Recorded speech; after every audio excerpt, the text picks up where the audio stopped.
සුබ දවසක්. වෙලාවකට පුරාවිද්‍යා ගවේෂකින් වෙලාවකට ශාස්ත්‍රවේදීන් විදිහට පෙනී ඉන්න පිරිසක් මේ ළඟදී එක්තරා YouTube නාලිකාවක් එක්ක මේ රාවණා ගැන කරලා තිබ්බ වැඩසටහනක් එක්ක අපිට හිතුණා මෙන්න මෙහෙම පොඩි වැඩසටහනක් කරන්න. මොකද ඒ කට්ටිය වැඩසටහනේ කියපු කරුණුත් එක්ක. ඒ වගේ කියලා තියෙනවා අපිට දකින්න ලැබුණා විශේෂයෙන්ම මේ රාවණා සම්බන්ධව අපේ රටේ කිසිම මූලාශ්‍රයක සඳහන් වෙලා නැහැ. ඒ වගේම අපේ රටේ කිසිම පුරාවිද්‍යාත්මක සාක්ෂියක් රාවණා සම්බන්ධව හම්බෙන්නේ නෑ කියන එක. ඒ කියන්නේ රාවණා කතාවට සම්බන්ධව හම්බෙන්නේ නෑ කියන එක. ඉතින් මේක මේ කට්ටියගේ විතරක් නෙවෙයි බහුතරයක් මේ රාවණා ගැන කතා කරන රාවණා විරෝධීන්ගේ ප්‍රධානම තර්ක ටිකක් තමයි ඔය තර්ක ටික. ඔය ටික කියලා තමයි හැමදාම මේ කට්ටිය මේ රාවණා කියන චරිතය ලංකාව තුල නෑ කියන එක කියන්නේ වගේ මේ චරිතය ප්‍රතික්ෂේප කිරීම සිදු කරන්නේ. ඉතින් අපි මුලින්ම බලමුක ඇත්තටම මේ රාවණා කියන චරිතය සම්බන්ධව අපේ රටේ මූලාශ්‍ර නැද්ද කියන එක. අපි වැඩසටහන් ගණනාවකම පෙන්නලා තියෙනවා මේ රාවණා සම්බන්ධව අපේ රටේ මූලාශ්‍ර තියෙනවයි කියන එකත් මේ කට්ටිය මේ කියන කතාව බොරුවක් කියන එක. පැහැදිලිවම මහා වංශය, රාජාවලිය, ඒ වගේම කඩයිම් පොත් මේ වගේ මූලාශ්‍ර ගණනාවක මේ රාවණා සම්බන්ධව ඉතාම පැහැදිලිව සඳහන් වෙනවා. ඉතින් මේ විදිහට ඉතාම පැහැදිලිව සඳහන් වෙන පසුබිමක් තුළ තමයි මේ කට්ටිය කියන්න උත්සාහ කරන්නේ මෙහෙම රාවණා සම්බන්ධව කිසිම මූලාශ්‍රයක සඳහන් වෙන්නේ නෑ කියන එක. ඉතින් මෙන්න මේ වගේ මූලාශ්‍රවලින් මේ කතාව හම්බෙන නිසාම අපිට පුළුවන් මේ කට්ටිය මේ මූලාශ්‍රවල නෑයි කියලා කියන කතාව පුවක් කියන එක කිසිම තර්කයක් නැතුව ඔප්පු කරලා පෙන්නන්න. රාමායනයේ එන මේ රාවණා සම්බන්ධ කතාව එන්නේ පසු කාලීනව හරි එහෙම නැත්තම් අතීතයේ ඉඳලම තිබ්බද කියන එක කෙසේ වෙතත් මේ රාවණා සම්බන්ධව මූලාශ්‍ර තුල කරුණු අන්තර්ගත වෙලා තිබ්බයි කියන එක තමයි අපිට මෙතනදී විශේෂයෙන්ම ප්‍රකාශ කරන්න අවශ්‍ය වෙන්නේ. ඉතින් කාටවත් මූලාශ්‍රවල මේ සම්බන්ධව නෑ කියන්න මීට පස්සේ හැකියාවක් ලැබෙන්නේ නෑ. මෙයාලා ගෙනාව තව තර්කයක් තමයි මේ රාවණා සම්බන්ධව අපේ රටේ කිසිම පුරාවිද්‍යාත්මක සාක්ෂියක් නෑ කියන එක. මිත්‍රවරුනි, අපේ රටේ මේ සම්බන්ධ පුරාවිද්‍යාත්මක සාක්ෂි හම්බෙන්න නම් මේ මාතෘකාව ප්‍රස්තුතය කරගෙන, ඒ කියන්නේ මේ මාතෘකාව අරගෙන පුරාවිද්‍යාත්මක ගවේෂණ සිද්ධ වෙලා තියෙන්න බෑ. නමුත් අද වෙනකන් පුරාවිද්‍යාවෙන් කිසිම ගවේෂණයක් මේ රාවණා සම්බන්ධව කියලා විශේෂයෙන් සිදු කරලා නැහැ. ඉතින් එහෙම සිදු කරන්නවත් නැතුව කොහොමද කියන්නේ රාවණා සම්බන්ධව කිසිම සාක්ෂියක් අපේ රටෙන් හම්බෙන්නේ නැහැ කියලා. මේ කට්ටිය මේක කියන්න ගන්න තර්කය තමයි ඉන්දියාවේ මේ වගේ දේවල් පරීක්ෂා කරලා තිනවා. ඉන්දියාවේ කිසිම සාක්ෂියක් හම්බෙන්නේ නැහැ. ඉන්දියාවේ හම්බෙන්නේ නැති හින්දා ලංකාවෙත් නැහැ. ඔන්න ඕක තමයි මේ කට්ටියගේ තර්කය. මේක මොන විහිළුවක්ද කියලා ඔය කට්ටියට හිතලා බලන්න පුළුවන්. මොකද ලංකාවේ මුල් අධ්‍යයනය කරන්නේ නැතුව කොහොමද ලංකාවේ මේ සම්බන්ධව සාක්ෂි තියෙනවද නැද්ද කියලා හොයන්නේ. මේ කට්ටිය කිව්වට ලංකාවේ මෙහෙම සාක්ෂි නැහැ කියලා අපිට පෙන්වන්න පුළුවන් පුරාවිද්‍යාත්මක සාක්ෂි ලංකාවේ තියෙන විදිය. ඒ කියන්නේ ගවේෂණය නොකළ පුරාවිද්‍යාත්මක සාක්ෂි ලංකාවේ තියෙන විදිය අපිට පෙන්වන්න පුළුවන්. ඉතින් අපිට සමහර සෙල්ලිපි හම්බ වෙනවා මේ රාවණයන්ගේ නම සඳහන් වෙන. මේ කියන්නේ මේ රාවණගේ දුව සොහිලි විසින් මහා සංඝරත්නයට පූජා කරන ලද ලෙනක් සම්බන්ධව තොරතුරු හම්බ වෙනවා. මේකට මේ පුරාවිද්‍යා ගවේෂකයෝ කියන අය මරු තර්කයක් ගෙනාවා. මේ සෙල්ලිපිය වැරදි කියන්න. මොකද්ද මේ ගෙනාපු තර්කය? මේ කට්ටිය කියනවා මේකේ මේ රාවණ කියලා තියෙන නම රාවණ කියලා හැදිලා තියෙන්නේ මේ රයන්න ඇවිල්ලා ඇත්තටම මේකේ රයන්නක් නැහැ. මේ රයන්න විදිහට තියෙන්නේ මේ ගලේ තිබ්බ කඩතොලුවක් කියලා කියනවා. ඒක නිසාලු මේක මේ ස්පර්ශ ලාංඡන පිටපත රයන්න වගේ පේන්නේ. මොන විහිළුවක්ද මේක?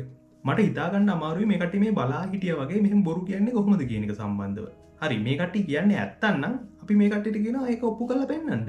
මොකද අපිට ස්පර්ශ ලාංඡන පිටපතේ ඉතාමත් පැහැදිලිව මේක තියෙන්නේ රාවණ කියන නම කියන එක ඉතාමත් පැහැදිලිව බලා ගන්න පුළුවන් මේ ස්පර්ශ ලාංඡන පිටපතේ. ඉතින් ඔය කට්ටිය මේක බොරු කියලා කියනවා නම් යන්න මේ ස්ථානෙට ගිහිල්ලා ගන්න වීඩියෝ එකක් පෙන්නන්න මේකේ ගලේ කඩතොලුවක් හින්දා මේක ඇති වෙලා තියෙන විදිහ. ගන්න ආපහු ස්පර්ශ ලාංඡන පිටපතක් මේක නිවැරදි වෙන විදිහ ඒකත් එක්ක පෙන්නන්න. ඉතින් එහෙම කරන්නේ නැතුව මේ රාවණ කියලා තියෙන්නේ මේකේ ගලේ මේ කඩතොලුවක් කියලා නිකම් මේ සමාජයට විහිළු සපයලා හරියන්නේ නැහැ. ඉතින් ඒක නිසා ඒක වෙන්න ඕන විදිහක් තියෙනවා. මේක වැරදි නම් වැරදි කියලා ඔප්පු කරන විදිහක් තියෙනවා. ඒ විදිහට කරන්න කියලා අපි යෝජනා කරන්න කැමතියි. ඉතින් මේ සෙල්ලිපි විතරක් නෙවෙයි. තව අපිට වෙස්සගිරිය හම්බ වෙනවා විශ්‍රව නම තියෙන සෙල්ලිපි. ඒ වගේම පුලතස එහෙම නැත්නම් පුලස්ති නම සඳහන් වෙන සෙල්ලිපි හම්බ වෙනවා. නගුලිය සෙල්ලිපි හම්බ වෙනවා. නගුලිය නම සඳහන් වෙන සෙල්ලිපි.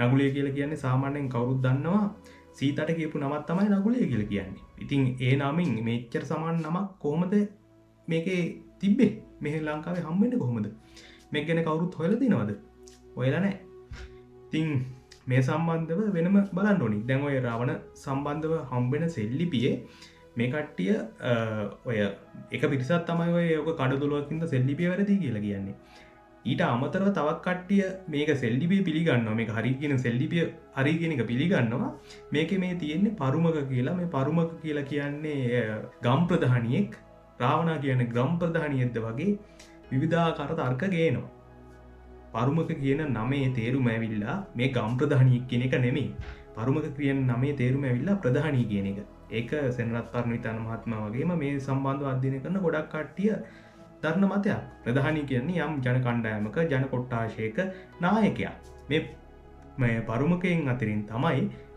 රජවරු පවා පත්වෙලා තියෙන්නේ කියන එක ඉතාම පැහැදිලිව මේ පුරාවිද්‍යාවට සම්බන්ධ අයම පිළිගන්න දෙයක් ඉතින් එහෙම තත්ත්වයක් උඩ මේ පරුමක කියලා තියෙන්නේ ගම් ප්‍රධානියෙක් කියලා විහිළු සපයන එක ගැලපෙන්නේ නෑ මොකද ඒක එහෙම නෙමෙයි මේක මේ ප්‍රධානී කියන නමට තිබ්බ තේරුමක් කියන එක ඉතාමත් පැහැදිලිව සඳහන්ලා තියෙන දෙයක් ඒ වගේම විචාරකෝ කියන ඔය පරුමක කියලා කියන්නේ රජවරුන්ටම තමයි කියලා පරුමකලම කියලා රජවරුමුත් හඳුන්වලා තියෙනවා කියන එක රජවරු මුල් කාලේ පරුමකල විදිහට හඳුන්වපු අවස්ථා තියෙනවා ඉතින් මේ විදිහට තියෙද්දි මේ වගේ විහිළු සපයන එක තේරුමක් නෑ දැන් මේ කට්ටිය කියනවා මේ ගලේ කඩතුළු හින්දා මේ වගේ මේ අර්ථ විකෘති වෙලා තියෙනවා කියලා අපිට පෙන්වන්න පුළුවන් මේ සෙල්ලිපි වාර්තාවල ගලේ තියෙන සෙල්ලිපිය එකක් වෙලා මේ සෙල්ලිපි වාර්තාවේ වෙන විදිහකට අර්ථකථනය දීපු අවස්ථා පවා අපිට පෙන්වන්න පුළුවන් අවස්ථා තියෙනවා ඉතින් ඒවා ගැන කවදාවත් කතා කරන්නේ මෙතන මේ පැහැදිලිව සෙල්ලිපි වාර්තාවේ සෙල්ලිපි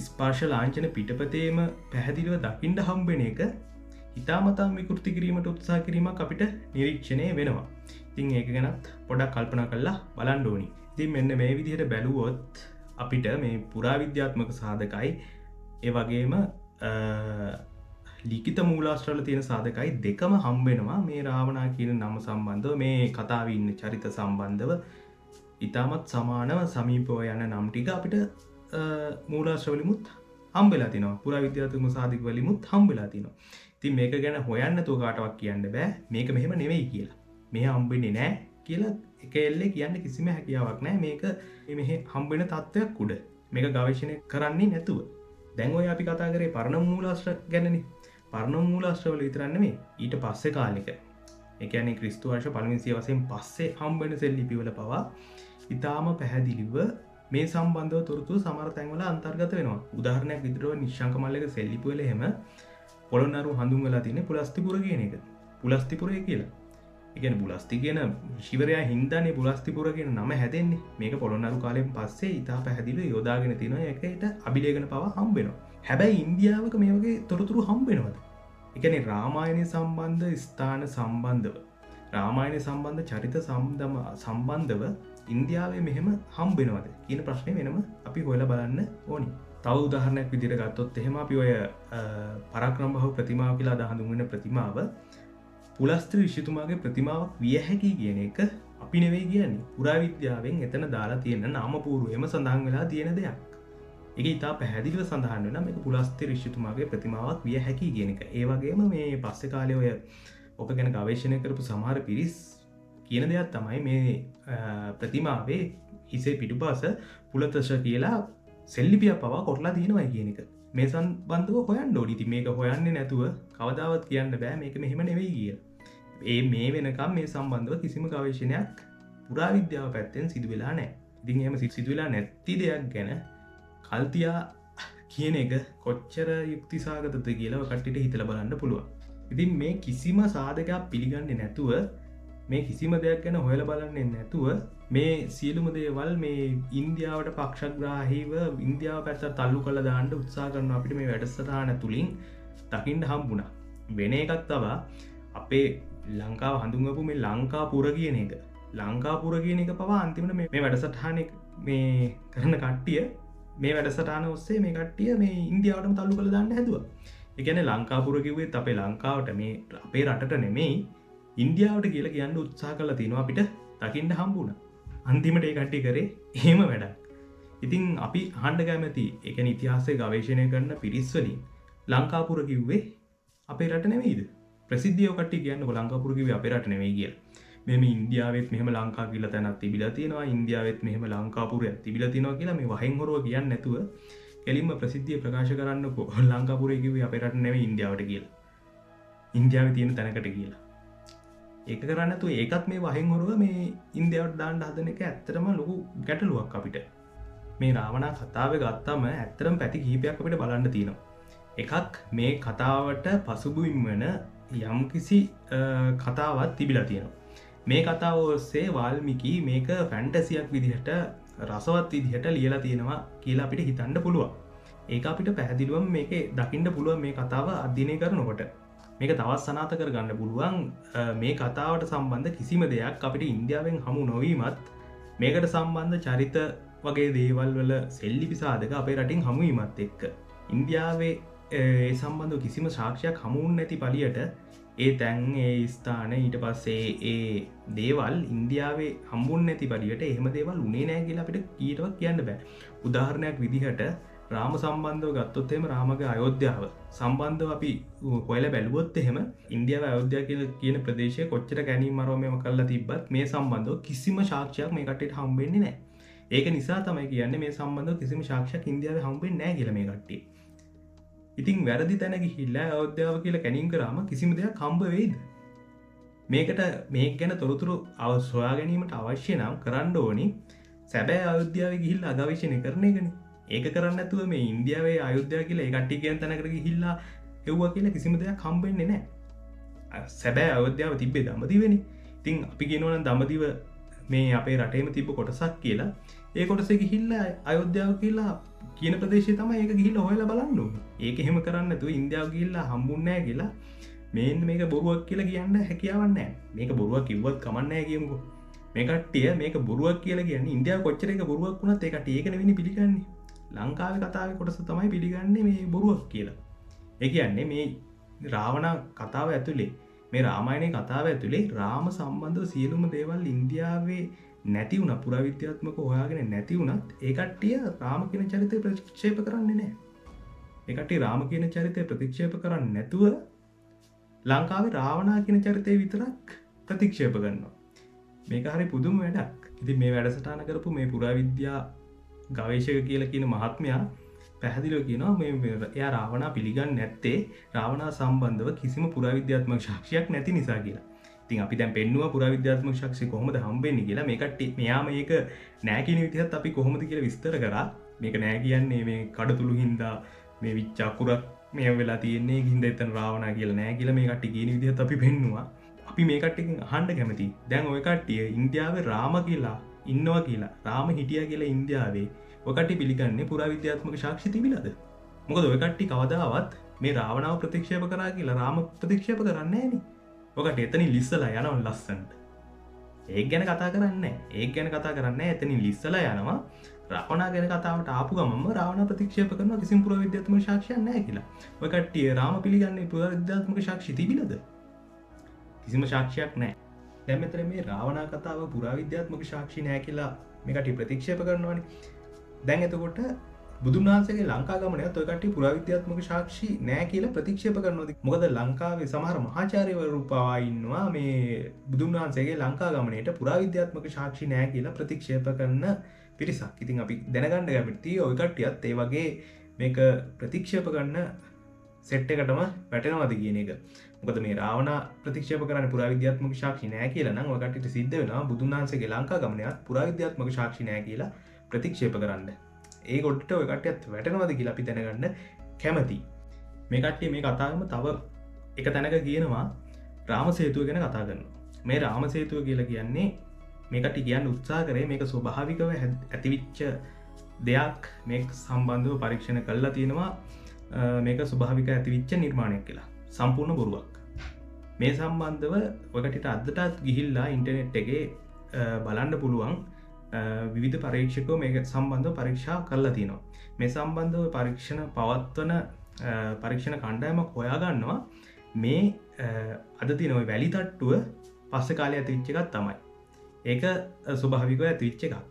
හැබැයි මේකේ තියෙන ගල් තියෙන මේ මුහුදු පතුලේ හම්බෙන ගල් තට්ටුව එහෙම කීයටවත් ස්වභාවිකව ඇතිවිච්චේව නෙවෙයි කියලා මේ කට්ටිය හොයා ගන්නවා. මේ සම්බන්ධව ඔකට ඉන්ටර්නෙට් එක වැඩසටහන් තියෙනවා බලන්න පුළුවන්. ඒ පරීක්ෂණ කණ්ඩායම් කරන මේකෙන් හොයාගන්න මේ ගල් මේ කිසියම් මානව ක්‍රියාකාරකමන් නිසා මෙහෙම ඇති වෙලා තියෙනවා කියන එක. මේක රාවණ කතාවට සම්බන්ධ නැද්ද කියන එක වෙනම දෙයක්. හැබැයි මේ රාමසේතුව කියන එක දැන් ඔය වෙන රාමසේතුව කියන එක කෘතිම නිර්මාණයක්. කෘතිම නිර්මාණය කරපු එකක්. මේක ස්වභාවික නිර්මාණයක් නෙවෙයි.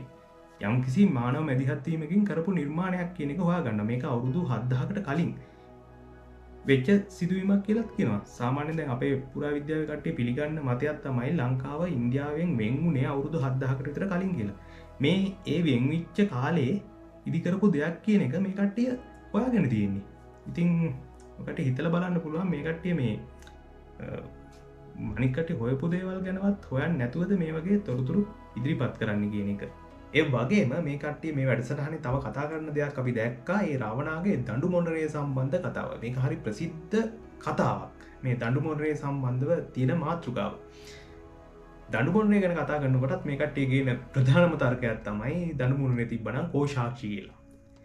ඉතින් අපිට ඒකටත් අහන්න සිද්ධ වෙනවා මේ දඬු මොණරේ කියලා කියන්නේ ගුවනින් යන්න පුළුවන් යානා වර්ගයක්නේ. ඉතින් මේ ගුවනින් යන්න පුළුවන් යානා ගැන යානා සම්බන්ධව බුද්ධ කාලයේ පවා සාක්ෂි අපිට ත්‍රිපිටක අටුවා මූලාශ්‍රවල හම්බ වෙනවා. උදාහරණයක් විදිහට ওই බෝධිරාජ කුමාරයාගේ කතාව ගත්තොත් එහෙම මේ කතාවෙත් ගුවනින් යන්න පුළුවන් කුරුල්ලෙක් හැටේ තිබ්බ යානාවක් සම්බන්ධව විස්තර සඳහන් වෙලා තියෙනවා. ඒ වගේම අර බුදුන් වහන්සේගේ ඔය සූනාපරන්ත ගමන වගේ දේවල් වලදී විමානවලින් ගුවනේ යන්න පුළුවන් යානාවලින් තමයි මේ ගමන සිද්ධ වෙලා තියෙන්නේ කියලාත් මේකේ සඳහන් වෙලා තියෙනවා. ඉතින් අපි අහන්න කැමතියි ওই පිරිස් වලින් මේව ප්‍රතික්ෂේප කරන කට්ටියගෙන් දඬු මොණරේ ප්‍රතික්ෂේප කරන කට්ටියගෙන් පුරාවිද්‍යාත්මක සාක්ෂි නැහැ කියලා බුදුන් වහන්සේගේ මේ ගමන් සම්බන්ධව ඒතුළු බෝධිරාජ කුමාරයාගේ කතාවේ මේ සම්බන්ධ වෙනම ගුවන් යාන සම්බන්ධ තොරතුරුත් ඔය කට්ටිය ප්‍රතික්ෂේප කරනවාද? අපිට ඒකත් දැනගන්න වෙනවා මේ අවස්ථාවේදී. ඔය කට්ටිය අර විදිහට පුරාවිද්‍යාත්මක සාක්ෂි නැහැ කියලා රාවණා ඒ කතාවේ තියෙන මේ දඬු මොණර ගැන කතාව ප්‍රතික්ෂේප කරනවා නම් ඒ වගේම මේ ගැන කියනකොටම තවත් අභිලේඛන සම්බන්ධ තොරතුරුකුත් අපිට මතක් වෙනවා. මේ සම්බන්ධව ගවේෂණය කරපු ජයරත් පතිආරච්චි මහත්මයා වගේ කට්ටිය හොයාගෙන තියෙන තොරතුරුත් එක්ක මේ ගුවන් යාන නිර්මාණ ශිල්පීන් සම්බන්ධව අභිලේඛන පවා අපේ රටෙන් හමු වෙලා තියෙනවා. ඒ වගේම ගුවන් යානවල රූපසටහන් පවා එම ස්ථාන වලින් හමු වෙලා තියෙනවා.